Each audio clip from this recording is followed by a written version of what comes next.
أكبر الله. Setiap kali raya, aku rasa malu.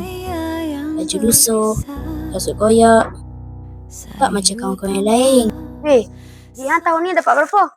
Duit aku berkepuk-kepuk. Boleh beli PS5. Aku pun. Ayah aku tambah sikit. Nanti kita boleh main kat rumah time cuti baru sur. Oh, okey.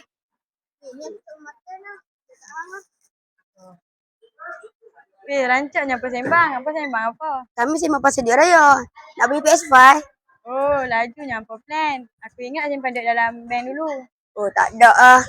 Adam, tahun ni dapat duit berapa? Tak mau jual kami sekali beli PS5. Raya ini, raya yang berpisah. Weh, tengok baju dia. Musuhnya. Biarlah, fashion dia kan macam vintage macam tu. Tak baik lampai cakap macam tu. Kesian dia. Baju dia dah lama daripada jam 4 kot. Kasut dia pun dah lusuh. Hampa ni mentang-mentang dapat duit raya banyak, hampa nak beli mainan beribu-ribu. Korang, aku rasa serba salah lah sebab gelar dekat Adam tadi. Apa kata kita tukar plan? Plan apa? Kita tak payah beli lagi lah PS5. Kita bantu dia. Setuju. Aku on je. Apa kata kita buat tabung rahsia untuk Adam? Ha, boleh juga.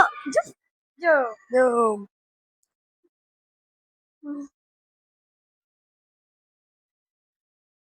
Kesian dia.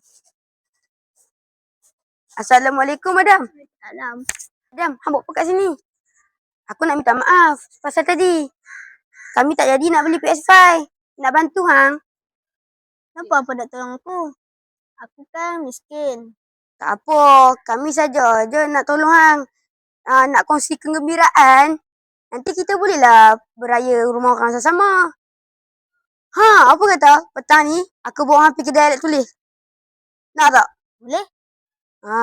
Jom. Terima kasih Adam. Sama. Kau wakil aku Adam.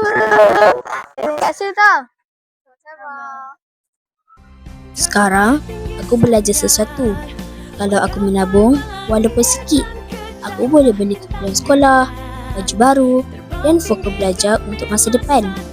Kawan-kawan, jom kita menabung dalam simpanan SSPN, mulakan dari sekarang untuk esok yang lebih cerah.